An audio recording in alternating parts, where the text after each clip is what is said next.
what are the different types of shamanism? Okay, classically, let's talk classically. I think that's easier.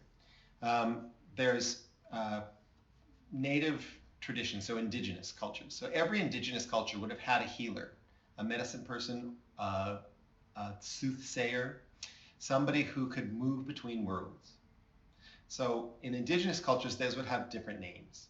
The term shaman comes from the Siberian tradition, but it was similar. So the indigenous Siberian people had a particular person that usually would go into trance to access those other places.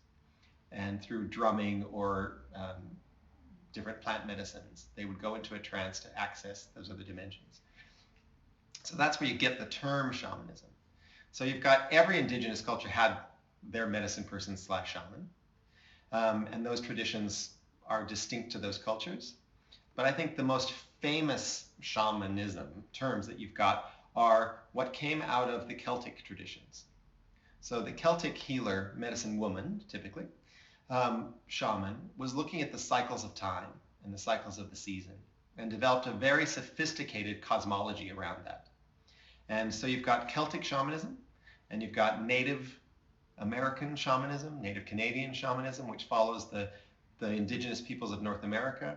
You've got a Peruvian flavor of shamanism. So there's earth-based cultures, and they all had a medicine person or a shaman.